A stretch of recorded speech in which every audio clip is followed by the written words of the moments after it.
veux un Facebook, mais ma mère veut pas, fait que je peux pas m'en créer.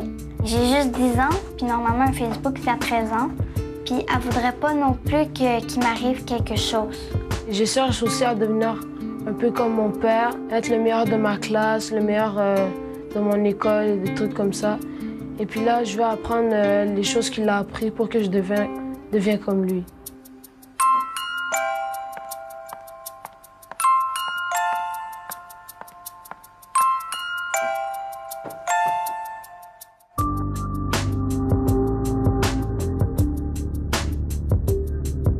Il y a des enquêtes, il y a une enquête qui a été faite là, par des chercheurs québécois il n'y a pas si longtemps, qui montre que quand on demande aux jeunes qu'est-ce qui vous influence le plus de vos modèles dans le domaine de la vie amoureuse, de la vie sexuelle, ça demeure encore... Les parents viennent encore en tête de liste. Évidemment, les amis, bon, puis les stars et tout ça suivent pas loin, là, mais on voit que les proches influence encore en ce sens-là. Il ne faut pas jeter la serviette et penser que les jeunes sont des robots là, modelés par la culture. Et c'est pour ça qu'avant de blâmer nos jeunes, je pense qu'il faut se poser des questions à nous. Moi, j'ai l'air de quoi à travers tous ces autres modèles-là? Ça, c'est la première question qu'un parent, un accompagnateur doit se poser.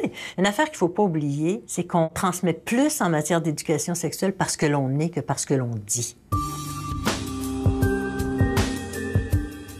Ma fille, qui a 9 ans, depuis 1 an ou 2, c'est arrivé quelquefois qu'elle désire s'habiller autrement, avec des chemises plus courtes ou du maquillage. Et c'est notre rôle comme parents de lui donner des limites. Elle semble comprendre qu'on le fait pour son bien-être, inconsciemment probablement, pour qu'elle puisse vivre sa jeunesse de façon agréable et idéale. Je pense que les enfants ont vraiment besoin de limites puis de repères, mais ce qu'on peut voir, c'est que l'interdiction, ça fonctionne pas. Mais c'est vraiment important de leur expliquer le pourquoi de la règle. Donc, puis si on leur explique le pourquoi, on est aussi en train de leur transmettre des valeurs.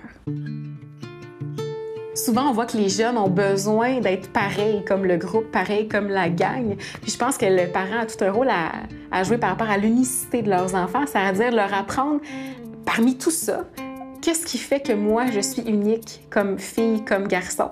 Puis, comment on fait ça, en fait, c'est de travailler toute la question des habiletés personnelles, les qualités. Qu'est-ce qui fait que moi, je suis une personne unique par mes talents, par ma personnalité, par mes forces? Et donc, je pense que c'est en nommant tout ça qu'on va arriver à sortir des stéréotypes. J'aime pas vraiment imiter les autres. Je préfère avoir un style à moi parce que sinon, j'ai l'impression d'être trop pareil, puis j'ai pas l'impression d'être comme moi. Et dans le cas de mes enfants, je suis très proche de leur développement, donc parfois, souvent, on voit la télé ensemble, on voit les bandes dessinées, et souvent, je vois qu'ils portent des messages très marqués sur la sexualité. Et c'est là que j'essaie de parler avec mes enfants pour éviter des confusions que voir des choses comme ça peut créer chez elles. Mais je pense que les parents ont un grand rôle à jouer dans l'éducation à la sexualité, aux relations amoureuses avec les jeunes.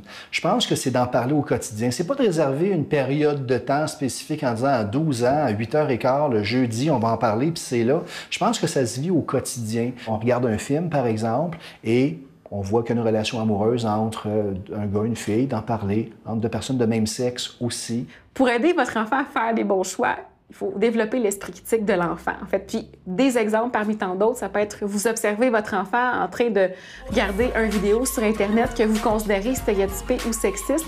Bien là, il y a, je pense, une belle occasion pour ouvrir une discussion avec lui puis l'amener à réfléchir. C'est genre, même à des heures de grandes écoutes, parfois, c'est peut-être un peu trop, là. Puis c'est des émissions qu'on va regarder ensemble, mais faut mettre la pédale douce un peu. Puis je lui explique. Ou des fois, je lui dis, je suis pas confortable vraiment à ce que tu regardes ces images-là. Faut pas paniquer non plus avec ça, mais il faut être alerte. Puis faut s'assurer que les enfants comprennent la différence entre ce qu'ils voient sur le web ou à la télé, puis la réalité aussi. Il faut bien se dire, on présente des choses, on présente des idées, des modèles. Ça entre dans la tête, ça rentre dans le cerveau de ces jeunes-là et qui vont faire une synthèse des influences qu'ils reçoivent ou qu'ils subissent. Laissons le temps aux jeunes, laissons le temps aux jeunes. Je pense que l'éducation demande du temps, demande une réflexion et on ne saurait exiger des jeunes un sens critique que la plupart d'entre nous, adultes, n'avons pas. Être costaud, je pense pas que ça va te servir à quelque chose ou ça va t'emmener très très loin dans la vie. Mais genre comme le français, les mathématiques, ça pourrait t'aider beaucoup. Qui est la plus belle puis qui est la plus laide? Moi, je m'en fous, là. Moi, ce qui me tient le plus, c'est pas l'apparence, mais la personnalité. C'est pas important de suivre les modèles et de pas se laisser influencer par la publicité. Et qu'on a tous quelque chose de beau en soi.